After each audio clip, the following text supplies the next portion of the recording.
Hello, folks, and welcome to episode 26 of Referees the Final Whistle with Ant, Martin, and Nathan. And today's special guest, you've probably already seen him if you've got the internet. Have a watch of this clip. What is a red card in the Irish Premiership? Well, certainly that there in the majority of English leagues is a red card. It's become difficult to judge what is a red card in the Irish Premiership. Well, certainly that there in the majority of English leagues is a red card. It's become difficult to judge. So there we go. We do have the star of that clip, from the Irish FA, FIFA listed referee. Please welcome to the show, Mr. Andrew Davey. Oh. Hello, folks. Thank you. Thanks for having me on.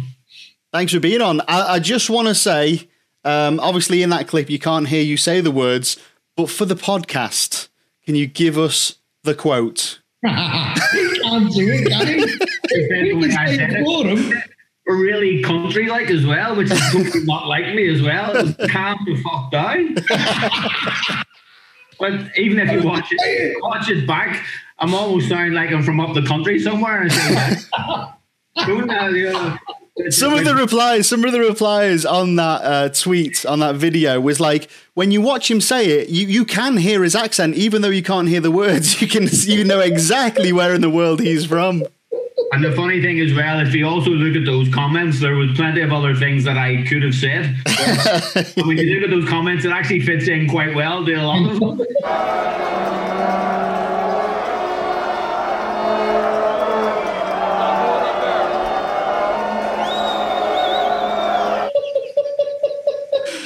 Oh, absolutely brilliant.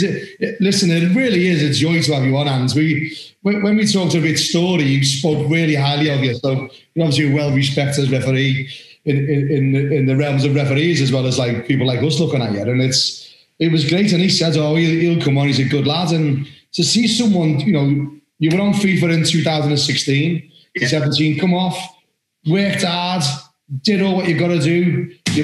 You're coming back on in the season 21-22. Well, obviously I had a year on the FIFA panel, but no fault of my own at the end of it. Obviously I had a good year, but at the end of it came off in the end of 2016. Listen, at that stage, it did go through my head, what am I doing, why am I still refereeing? Obviously they don't want me, different things.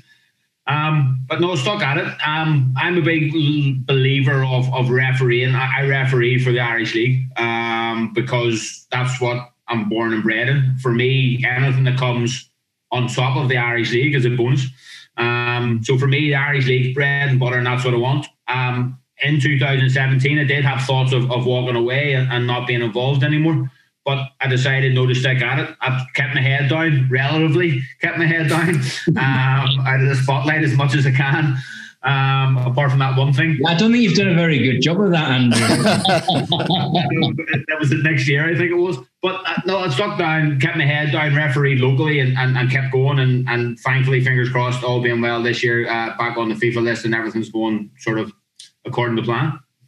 So we was having a little chat before we started recording this about how that process has changed because of COVID. So you're not now like that in 2016 when you first got on. You said you managed to get over to Cyprus. It was beautiful. Of course, who wouldn't want to go to Cyprus to do an induction?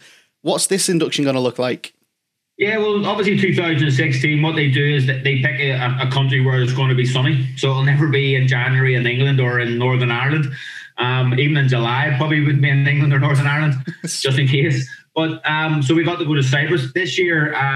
Instead of being a week away, it looks like it's going to be 2 days of remote learning online, and then a fitness test locally as well. So instead of getting that weeks away of intense learning and meeting your new colleagues and meeting people from obviously different associations, which is a learning in itself, unfortunately it'll all be done probably over 2 days online. As everything is being done these days. That's it. Everything is on Zoom. Like this. We'd love to be in a studio doing this, but because of COVID, we're on Zoom. So by all means, obviously, and the course was meant to be in January, like I was saying, but with youth games being cancelled across Europe and the tournaments being cancelled, what they've decided is there's no point in having a gap of 4 or 5 months between an induction course and then having games. So they put it back to April at the moment, and it looks like we're going sort of mid to end April for 2 days online before we get games, and obviously coming into the summertime. So do you know what? Obviously you're a family man. You got children. Is it two boys you got? We have 4 kids, 3 boys, 1 girl. Yeah. Thankfully, the girl came last. Otherwise, there wouldn't have been any more because. And at Christmas, like when they get up Christmas morning and they all run down and open the presents, what do you say to them to calm them down? They tell me sometimes.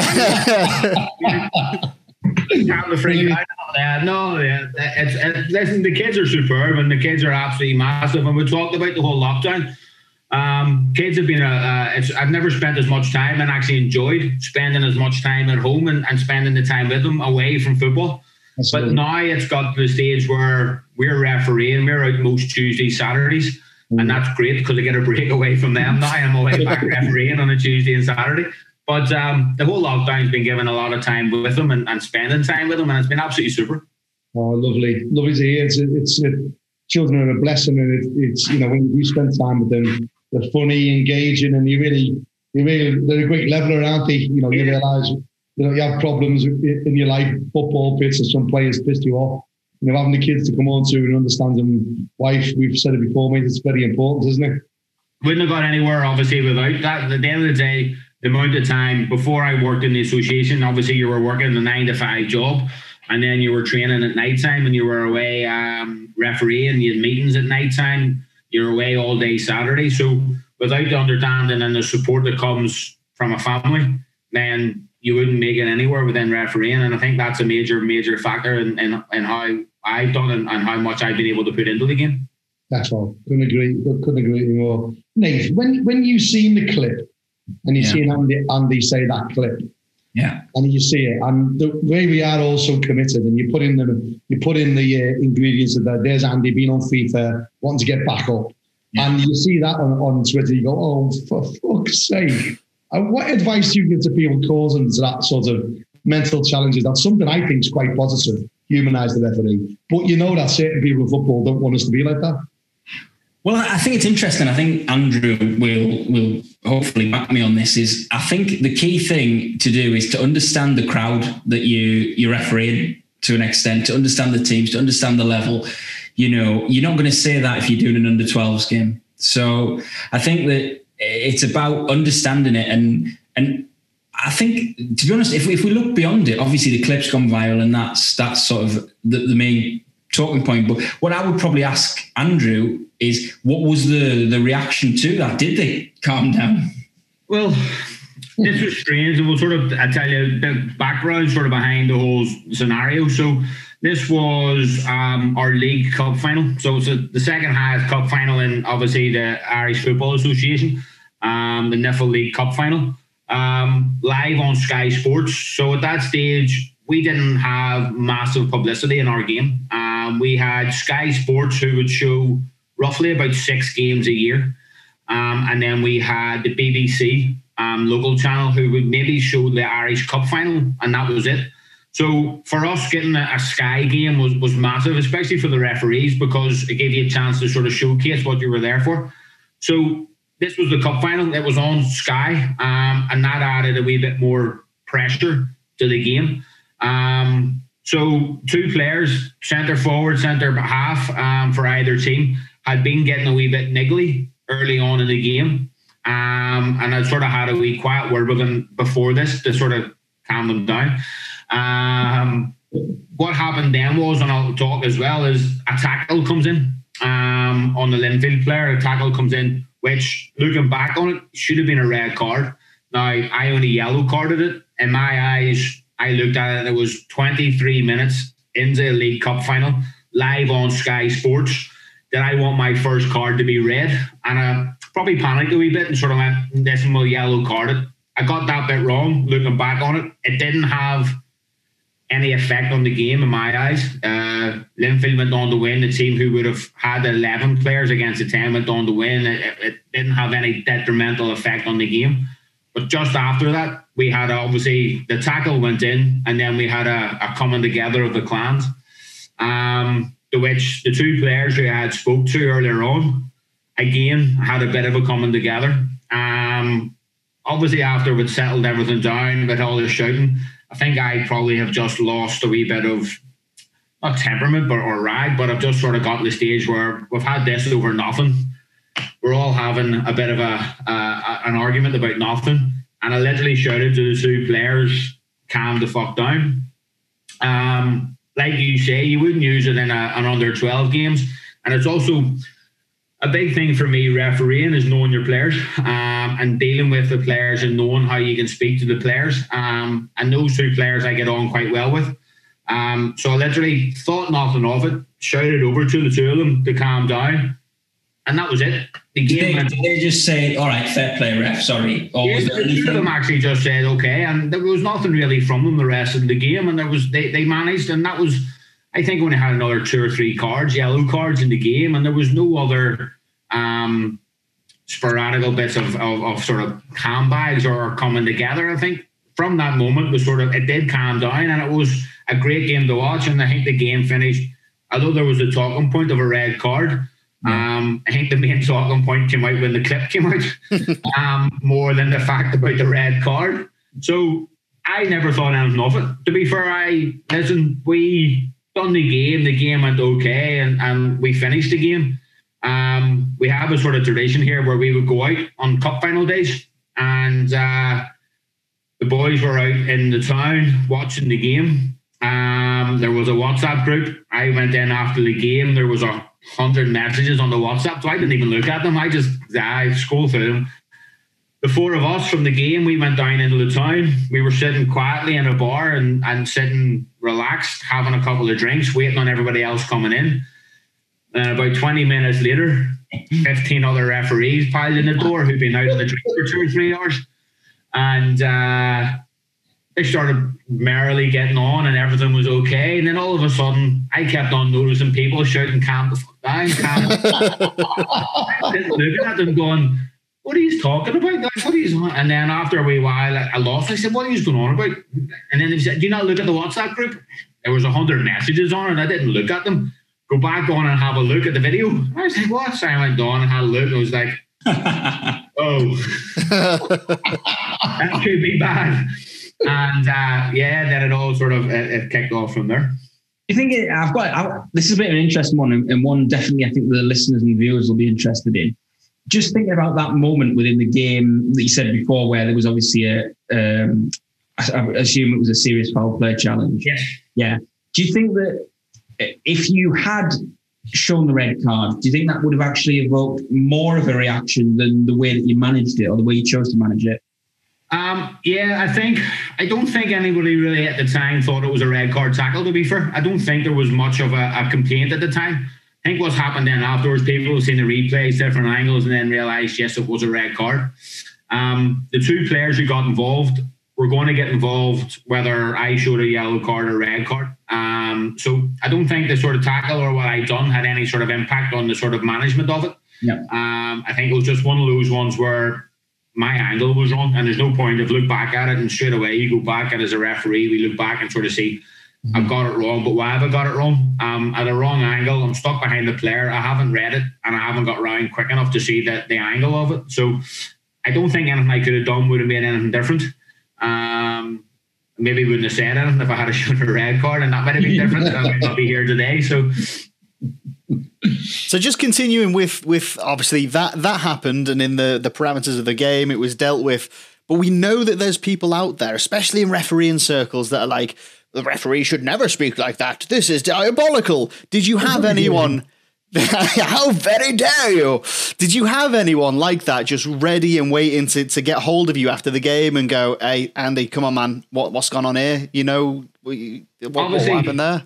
At the time, I was working for the association as well, and obviously, yes, and there was a comeback from the association because they wanted to make sure that there was no foul language used as a referee towards players, and I totally understand that. I'm not going to run around and tell players to fuck off, and there's different ways of saying it and ways of doing it. But they their media team and the way they looked at it, they looked through the comments afterwards and realised that the comments were actually positive on a majority. There wasn't any negative. comeback on it. It was a lot of positivity, saying it showed a human side. It showed a side where you can deal with the referee. The referee is not just a robot there to do free kicks, fouls, yellow cards, red cards. The referee showed it was like a human side to it. So there wasn't really much of a comeback. Now, I did obviously get a telling off from the association to make sure nothing happened again and it should never be done again. And I hold my hands up and say, that's right, that shouldn't have happened. But there's other ways of other things that could have been said that would have been a lot worse. And that with me was just, I'm a massive, in my whole refereeing career has been a manager. Man management's always been my thing. And for me, knowing how to deal with players, there's certain players I will speak to in a certain way, and there's other players I would deal with in a different manner because of the way they are in life and the way they treat me may be different than the way another player treats me. I think there's a lot of referees that will be watching that. They'll empathise with you there as well, because we referee the same players for the most part, week in, week out. We have rapport with those players. We know when we can talk to them a certain way and which ones you wouldn't. So, and it sounds like the media team that you had over there are absolutely like on it in terms of you not making an example of you or anything like hanging you out, throwing you under the bus or anything like that. So fair play to them on that. Definitely, I agree with that. I think it's really refreshing, isn't it, that when you look at the situation that they've actually taken it upon themselves to think, right, actually, we're going to take a step back here. We're going to look at the reaction and we're going to see how people in situations that have happened in England where that hasn't happened, certain situations have happened recently in England where that hasn't happened and the referee's been sort of complimented, I suppose, and people have said, oh, it's a refreshing thing to see, where disciplinary action is actually being taken. And I think that it's definitely interesting, and it seems to have worked as more of a positive thing in terms of Andrew, you know, to talking point when he goes into schools to educate young referees and to get involved in education and things like that. And it's something that actually engages them and brings them closer together. Oh, God, absolutely nailed it, Nate. And I think you're a little bit more on message than me. So I'll give you the benefit of doubt on what I'm going to talk about here. But yeah, I thought I would leave it to you, Mark. Darren Drysdale and Andy Davey, in my opinion, are game changers. Absolutely. Those two actions, although classed as negative, have probably done more for referee-player relationship than anything else I've ever seen in a game of football. And it's one of the reasons I wanted to meet your hands, because it humanised it. It humanises us. You know, what happens with Darren Drysdale is that, like, there he is. He's a trained killer military man. He's got to control his temper. He's got people coming at him saying things to him that they would never say in a pub, never say over a game of pool, and he's got to accept that. When you throw in the pot of what you touched on, mate, which I think is a wonderful picture you built there, all referees supporting each other, going into the pub, having a pint, having a crack. A lot of people don't understand that. That's what refs are like. There is a community there where we come together, and I miss that just as much than actually being out on the field of play, blowing me whistle. And I think the politics of a cup final, how you thought, there's people out there, the ones who don't want you to swear at people saying that should have nothing to do with it. But the empathy you've just shown in that statement, you said I panicked, you said I got it wrong, you said it was a cup final. That's what players want. That's what football wants. And for me, it's a real honour to meet you, because you really have humanised us as a referee, as Darren Drysdale has, mate. And I'm glad they never hung you out to dry. With Darren Drysdale, he hasn't done a game now. He's had 7 fixtures he could have had, which is 7-week ban. He's probably going to turn into a 10-week ban, 10-game ban, which is more than Suarez got when he bit Ivanovic. And I think this overreaction of how you treat referees just needs to stop. And I've got nothing but admiration for you, mate, how you manage things and how you're being so honest here. So fair play to you. It was funny because I was obviously we didn't have the big media coverage that there was in our game, and about 3 weeks later, I was down to do an Irish Cup quarter-final that was then live on the BBC. Mm-hmm. Lauren Coleraine, and it was there was talk obviously, and there was people out there calling that I shouldn't do it because of what happened, and there was different things that it shouldn't be on TV again so soon afterwards and stuff. But my argument was, I've been on TV before, I've refereed games across Europe, and never done anything like that. Listen, it happens to us all, and things do happen, and as much as maybe I shouldn't have done it and it shouldn't have happened, it wasn't in a nasty, derogatory way towards anyone. It was a human nature that to try and get people to calm down, and there was no way that I should have been removed from an Irish Cup quarterfinal just because of the one comment. To be fair, the players as well, like, it's funny because the two players that I spoke to at that incident, one of them I didn't see for the rest of the season, just being the games, and he wasn't playing much. And I'd done a pre-season friendly, and player went down injured, and the player came over to me and he goes, your video, that was brilliant. And I turned around and looked at him and went, it was you I was talking to. Was it? So yeah, listen, they took it well, and the players sort of got on with it. And like I say, I think obviously the way UEFA and the way things are, and we've turned around, is used to be card, and try and manage things through cards, whereas now we're being pushed a lot more man management. And for me, that works for me superb, because I've always been that way coming through the ranks. I was always told I refereed more with a player mentality than a referee mentality, and I still sort of do that now. And I think the management and being able to manage players and manage how I want suits me down to the ground.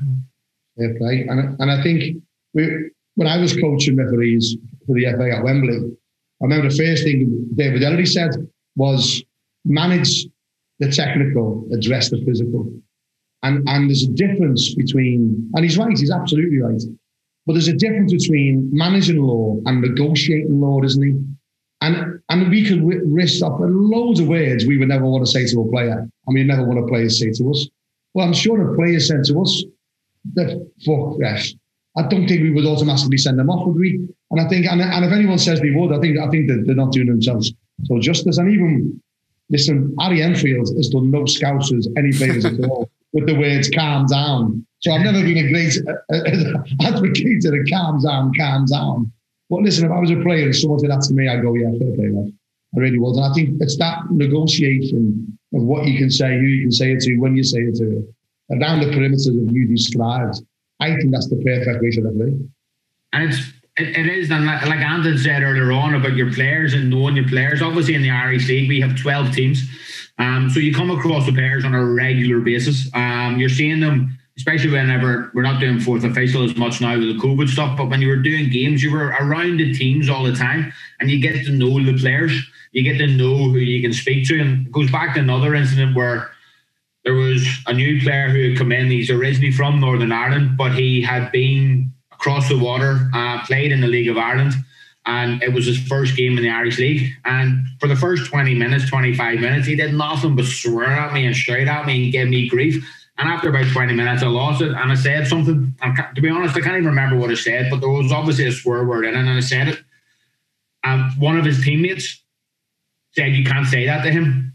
So I never thought anything of it. The ball went out of play later on, and I was very close to the player who said it. And I said, what do you mean you can't say that? He says, you can't swear at him. And I says, he has swore at me for 25 minutes, and I've said one thing to try and stop him. I know the player who I was talking to at the time was a Christian who didn't swear. And he said, I wouldn't swear to you because you don't swear to me. So I'll swear to him if he's giving off to me like that, because for me, that's how he speaks. And he doesn't mean to be any bad in and swearing or saying it. That's just how he is, and that's where he's been brought up, and that's how he's been come from. He speaks in a native tongue, shall we say. It's a working man's game, and that's what he deals with. Whereas I said to the player who, you don't speak to me that way, I'll not speak to you that way. But if he's going to say it to me, then he might expect something back every now and then. Well, that's adapting yourself as a referee to fit into the game that you're doing, and that explains it brilliantly. There are some we've talked on other episodes about your robot referees, how they would deal with every situation exactly the same. But like you say, if you've got a player that's like gobbing off every 2 minutes, you'd give a little bit back, not in the same kind of way as they'd have a go at you probably, but in a way that they would understand. If you was to address that person by saying, "Oh, excuse me, sir, I need you to stop and curtail your language, and if it carries on like that, there will be sanctions," situations further down the line, he'd think he was an absolute dickhead. He wouldn't listen. He'd just double down on what he was saying, because he's like, what's this soft lad talking about? So you've got to adapt yourself, and you've summed it up brilliantly. And obviously, getting onto the FIFA ref, you've shown that doing it your way works, and fair play to you. And it's also, he shoots down all those people that say, no, you've got to be a robot, you've got to do it this way. One of the things I want to pick up on as well is when you said we need to come in and do a stepped approach, and one of those steps is have a word. Now, very rarely does anyone actually say, here's what that word should sound like. So there's going to be a lot of very, say, inexperienced referees that would go in and have a word, but like I said, probably have it in a way that would have zero effect and essentially miss out that step. Is there any advice you'd give to those guys about those early steps? My whole approach, I probably do too much talking on the field, and that's probably, I've been told that before, whereas I'll always run around speaking to players. I'll always run around. I don't think there's any point in just jumping in when somebody's done something wrong, because then you're seen to be a teacher aspect, you seem to be that. So if somebody does a tackle that is a good tackle, but if he's a slightly second later, then it's going to be a free kick, I'll turn around and say to the player, that's a good one, but make sure the next one's just as good. All right, make sure the next one's good. My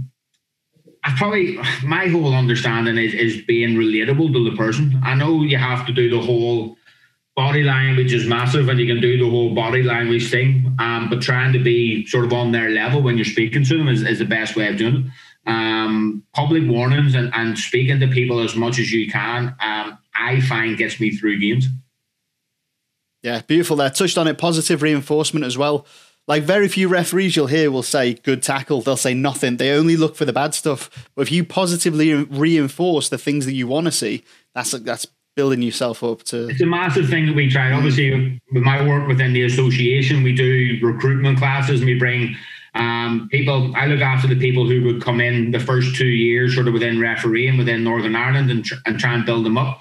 And it's one thing we say, especially in the junior games and in youth games, is trying to relate the referee to someone who just isn't there to tell people off. It's trying to educate when you can. So if somebody's doing a foul through, maybe not pull them up on the first one at an under 12 games, but next time you're there, say to him, this is what you need to do. Try and coach him. Next time he's going, be close to him so that you can say, this is what you need to do. Try this. Or if somebody makes a good tackle, this is what you need to do. Or if you give a free kick, try and explain why you've given it so that it don't happen again. And I think it gets lost at times. It gets lost in the whole, we have obviously a lot of people there just to make a bit of money, and there's certain other things, but we get lost in the fact that we should be there to promote a positive game. And that refereeing is no different than coaches and any other way. We're there to facilitate a positive game as much as we can.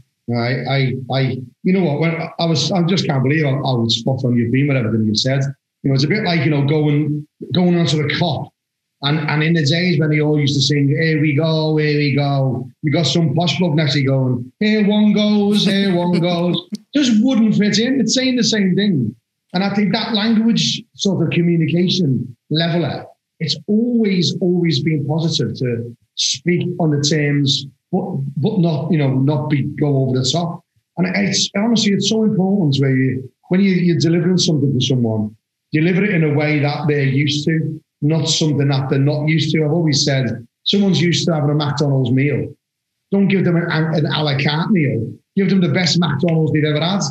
It's that sort of mentality that I think you've hit absolutely on the nail on the head.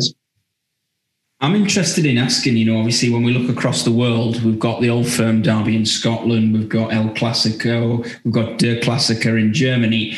And one of the things that a lot of people talk about in Northern Ireland is the Big Two Derby.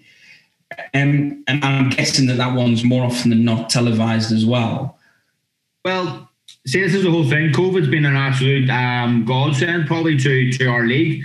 And the fact is that previously coming through, we only had, like I said, the 6 Sky games, and then BBC would have shown maybe 4 or 5 throughout the season. Whereas now, BBC from this season are streaming 50 live games from the Irish League.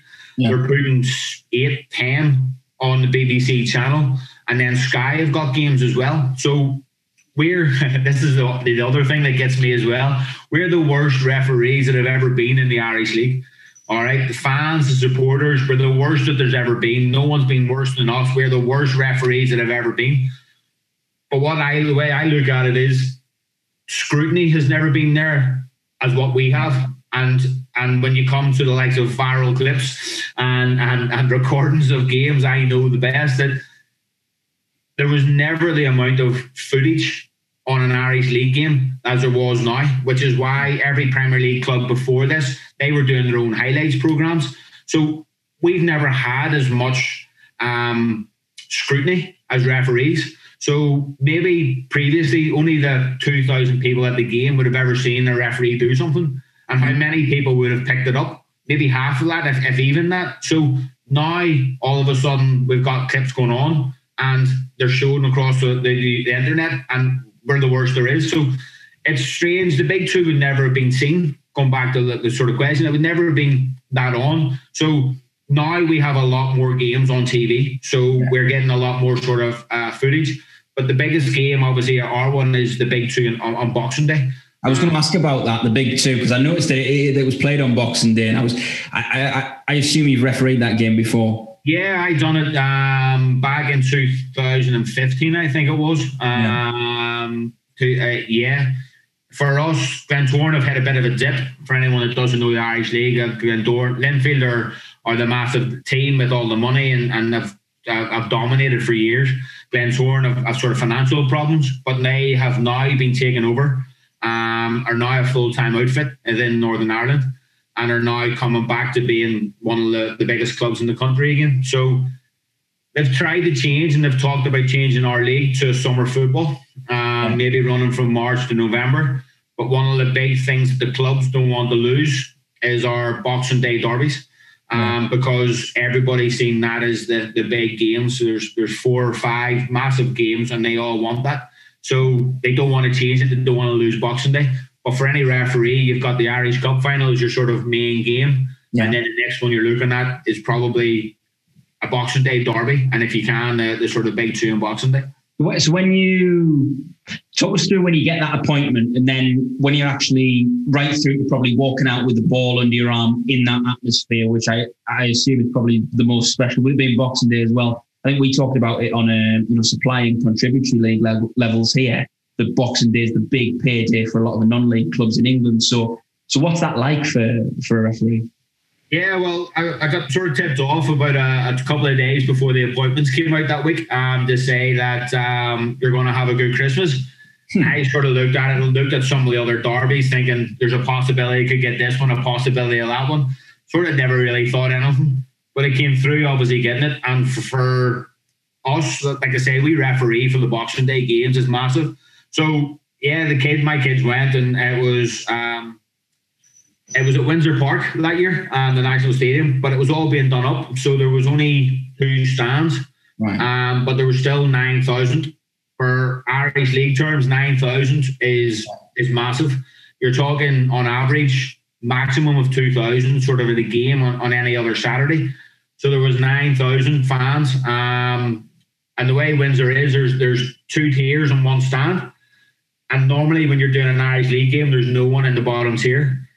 So whenever you're walking out with the ball and you hear the noise as the crowds are singing, the chanting's happening, and you walk out and you stand in front of the stand and you look at people who are a lot closer than they usually are at Windsor Park, shouting and screaming. It was Linfield fans in it at that stage, so they were shouting more at the Glentoran players than they were me, which was good. But having that hers on the back of your neck, you're standing there thinking, don't mess anything up. And it was funny because at one stage there was the dugouts were on the far side, and there was a building site around 2 sides. And halfway through the game, I slipped and I fell to the ground, and I was looking at a big blue wall where the building site was. So I thought to myself, brilliant, nobody's seen it. But of course, within a second, all you hear is, yeah! No, everybody's seen it. But it's still, it added to the experience. It was an absolutely, for me, it ended up, I think it was 3-1 to Linfield. I had a red card laid on for second yellow. It was a tremendous day. It was just, for us, that was one of the big highlights of your career when you get appointed to your first Big Two on Boxing Day. For a manager, though, like you, in terms of your refereeing style, we're talking about you being a manager, that must have been one where you're coming into the game, you're doing your preparation, you're looking at, obviously, the table, you look at the form, you look at players, you look at everything that goes into it. You must be thinking, right, this is going to be probably one of the biggest tests of my management that I've had, maybe even up to that point in your career. Yeah, 100%. And my whole mantra whenever I'm refereeing is the first card has to be, I'll always say it whenever I'm doing my talk with the team, is my first card has to be a meaningful card. My first card must be, I don't want a first card for dissent if I can get away from it. I don't want the first card for kicking the ball away if I can get away from it. I want my first card to be for a tackle that everyone's going, clear yellow card. That's what I want. And it's a sort of catch-22 when you go into those scenarios, is you don't want to go in and ruin the game for everybody by blowing every 2 seconds and killing it. But you also don't want to lose control. So it's a high medium. And I think a lot of players know whenever I'm there that I will try and let a few things flow. I will try and let it go, and I'll let a few wee niggly things go early on, and we'll see how we're going. I always look at the first 10 minutes. First 10 minutes of a game, if teams are willing to play football and if teams are willing to get on with it, then I'm not going to get involved. I'll stand back and I'll stay out of it as much as you can. But within that first 10 minutes, if you got hot-headed people, especially on Boxing Day, then that's what they're all up for. If you're going to, in that first 10 minutes, start losing control, then I'm going to have to step in. But I think on that day, it worked to my advantage to play the game. There was nothing major controversy. There was a red card, one card for a tackle, and then I think he wanted New Year's off because whenever he scored, he put his shirt on top of the flag and waved it around his head. And it was a second yellow, so I think that was maybe done on purpose. But so the red card was a red card. There was no hassle. It went according to the plan from my eyes. Yeah, no, I think it's good because obviously, a lot of that will be an interesting thing now for you to think about with obviously no crowd, because a crowd can definitely dictate the tempo of a game and get players riled and things. When players go head to head and the crowd's up and they're waving their arms and there's all of that, I think it will make a big difference to probably what you've seen now, and that's probably been your experience of it. Yeah, well, we obviously referee, and we've been back and continued right through. We started in, I think, October, our league. I've been going sort of Saturday, Tuesday, right through here in the Irish League. And we had a crowd for the first few weeks. There was different things, but we were 500 people maybe and stuff like that. But it's a completely different game. It now, for us as referees at times, it almost feels like work, because for me and going to the games previously, it was an hour and a half before at the ground. But before that, I would have met the team for a coffee or met for something to eat beforehand, to get everybody sort of relaxed and get in this sort of good mood and atmosphere. Mm-hmm. And then an hour and a half from the ground where you were mingling with players, you were mingling with the teams, you were management, you were having a bit of laugh, you were having sort of banter, you were sort of getting everybody sort of used to you being there. And then you had to kick off. Whereas now we're turning up an hour before kickoff. We can't go to coffee shops because they're closed. So you're an hour before kickoff. You're basically in, and we're away from the teams in a lot of the grounds now because of where we'll have to get changed. Yeah. So the first interaction we have with the teams is on the pitch. So that whole side of it's gone. The sort of meeting and the socialising with the other referees is gone. It's now basically turn up, do the game, go home. And that sort of takes away from it. Although it is what we have to do, but it does take away from the whole refereeing experience. So you're a FIFA referee. You've done some of the biggest games in Northern Ireland. What is your verdict on what colour whistle you should use? I actually use a red and a yellow whistle. Oh, there we go. Yes. And it was a bit of advice actually I had at one time. And the fact is, obviously, if you have a red and yellow whistle and for any reason you forget your cards, there's your yellow and red card if you ever needed it. And there you go. Well answer. Peter Walton, wasn't it Peter Walton in the Premier League? Was it or somebody threw up an imaginary card? Yeah, invisible card. Invisible card. Whereas if you've got a yellow and red card, there you go. Tell me what.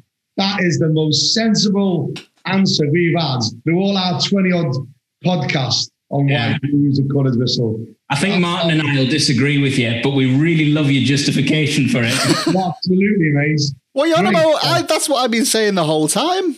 I've been saying they're substitutes for other cards. I've definitely neon green. That's very much a card that you use, isn't it, Ant? Well, no, okay. So my argument was I've got like neon, yellow, green, orange, and they look cool as you wave them around. Actually, as well, I have quite a few. I've got a white, blue. I've got all different ones. Fuck it, we gotta go now. Sorry.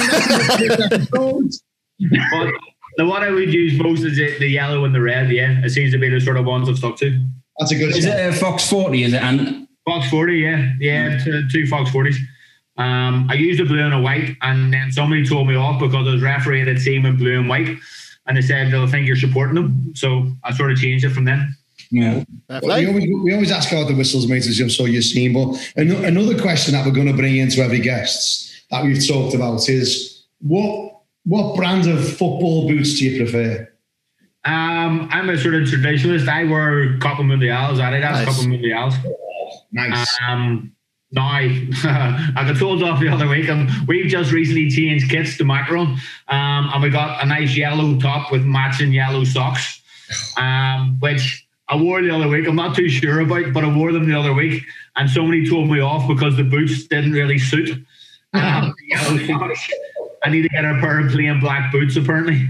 But Copa Mundials have been the ones that the black and white I've used throughout refereeing. I've always used, and I'm quite funny when it comes to that. I'm quite sort of strange about changing at times. If I get something I like and I'm used to, then I'm happy just to keep on going with it. That's so strict. That's like the strictest boots. For people to say Copa Mundials are not, that is a really strict policy there. That's it. Well, that's it for you to say Copa Mundials, but have a red and yellow whistle. That's like, wow. Like, I'd expect some sort of funky green boots to go with them whistles. That's what I have on my feet, though. One time I remember going in and buying, I was looking for new boots and I was trying to get ones and I asked and they didn't have any. And the man went into the back to look for boots and he came back and he says, I've got these ones. And they were Adidas, but they were white with black on them. And I looked at them and I said, no, I can't have those. And he goes, but why? They're nice. Look, they're nice. And I said, I'm a referee. And he looked at it and he went, nah, you can't have those.